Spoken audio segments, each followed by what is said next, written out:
Hey guys, it's Greg. In this video, we would like to show you a preview of the new volume in the HEXplore series. This is going to be volume 5, The Mountains of Godai. So it's not a secret that the HEXplore series is one of our favorite games ever. I mean, when the last volume, volume 4, was released, the game in the end was in our top 10 of the best games of the year. So now we have the Mountains of Godai, which are going to be on crowdfunding platform soon.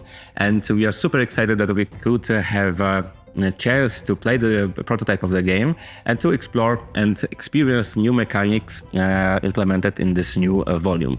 As, if you know or maybe not, in each of the volumes we have core mechanics more or less the same, but the rest of the game is completely different, introducing completely new mechanics, completely new theme, and in the end, new world. So in this video, we want to share with you our thoughts and our impressions after the session with HEXplore Volume 5. If you have followed us long enough, you know we love the HEXplore series from the very first volume of this amazing, unique, immersive game. The Valley of the Dead King, Forest of Immemorial, the Sands of Shurax, and the last domain of Mirza Noctis. All of these editions share similar core mechanics, but play entirely differently due to the fresh perspective and mechanical twist implemented every single time. In several weeks, fans of this series will be able to back the 5th volume, The Mountains of Godai.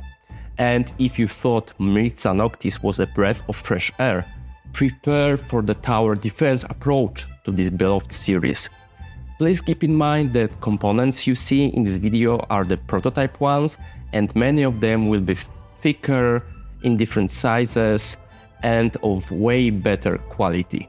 Before we focus on the new mechanics, let's discuss the theme first. Mountains of Godai marries two separate mythologies into one game. On the same map, we will have two city-states, the Empire of Caprakan, dedicated to the Mesoamerican mythos, and the Empire of Ishidan, dedicated to feudal Japan. This fusion of themes oozes from every single element and component of the game. You can see classic Mayan temples and huge cherry blossom trees on the map. Among the game bosses, we have only a serpent-like goddess, human fox creatures, and other monsters matching one of the two mentioned themes. To address new challenges, the game provides new classes and races. The ninja uses kusarigama and masters both ninjutsu and genjutsu, using ninja scrolls to add elements to its attacks. Samurai use kenjutsu and aikido to enter different stances, while the jaguar mesmer shapeshifts and reflects damage. These are just a few of the many, plus plenty of new classes will be unlocked during the campaign. Among the many new races, we get classics like Tengu or Nagual, but players can also finally play as Kobold. Now let's focus on the tower defense mechanics.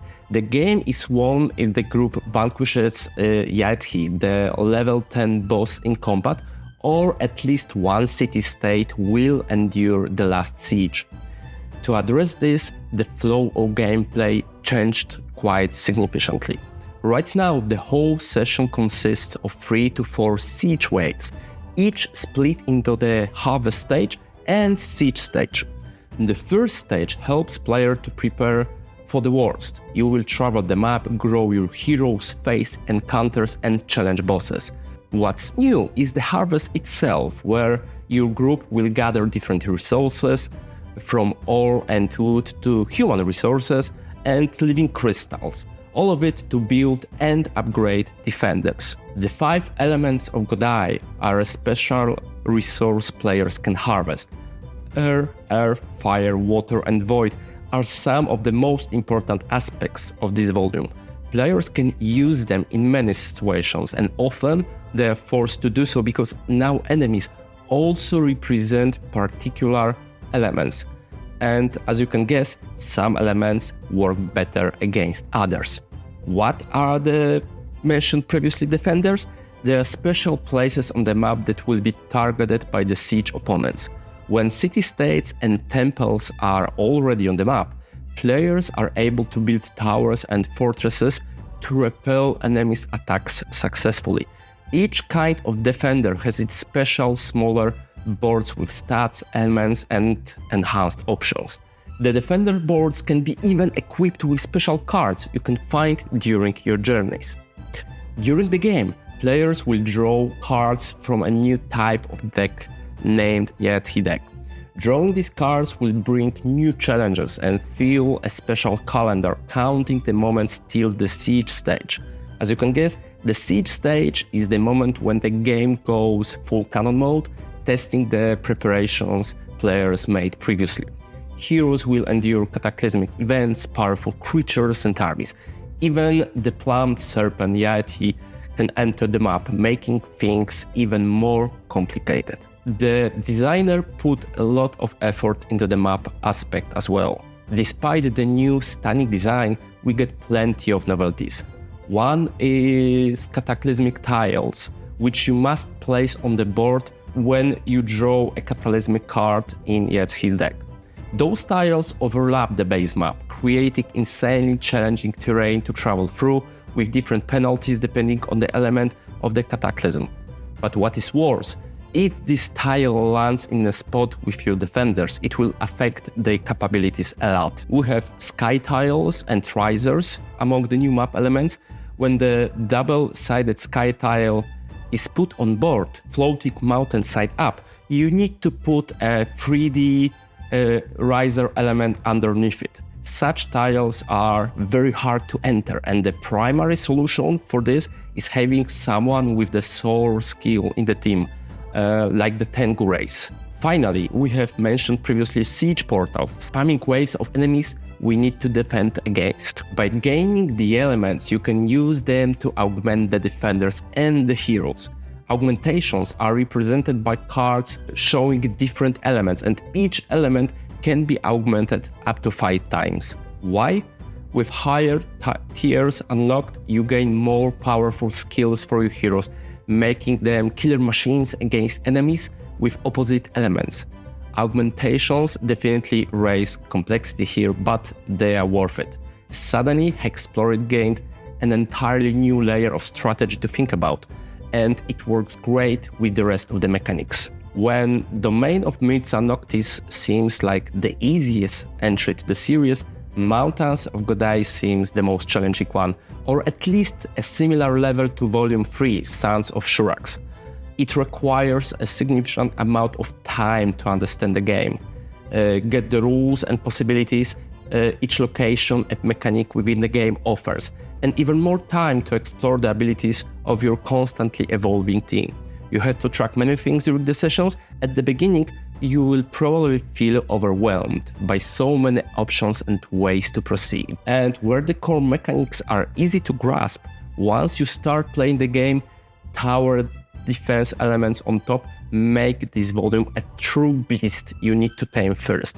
When fans of the series will love everything here, and this level of complexity is more than required for veterans, the newcomers need to prepare themselves for quite steep learning curve. Does it mean you should start with other volumes first? It depends on your preferences. If Volume 5's theme and the tower defense approach speaks the most to you, pick this one. If you are on the fence here, probably start with Myths and Noctis. But the best answer here is just to get all volumes and enjoy the game at your own pace, once the fulfillment reaches you. After this many years, HEXplore still doesn't have worthy competition when it comes to adventure games with endless replayability, open world, insane customization, and satisfying, challenging gameplay. HEXplore series can be tasted slowly, or it can be your new way of life. The game offers endless possibilities, and it's up to players how they will use them. The Mountains of Godai stands proud as the series' properly designed, evolved continuation. Introducing tower defense mechanics, a double theme, plenty of new mechanics, as well as new classes and races, make Volume 5 an amazing, polished, and fresh addition to this beloved series. If you are a HEXplore veteran, Mountains of Godai is must-have for you. If you are new here and looking for the king of epic board games that can translate immersion of RPG sessions into the tabletop world, this is your game as well. The prototype we have raised the bar of expectations really high. So HEXplore, the Mountains of Godai, earns almost the perfect score with a 9.5 out of 10 on our hype and hope scale. That's all for today. We'll see you at the next game, and please remember to subscribe to our channel.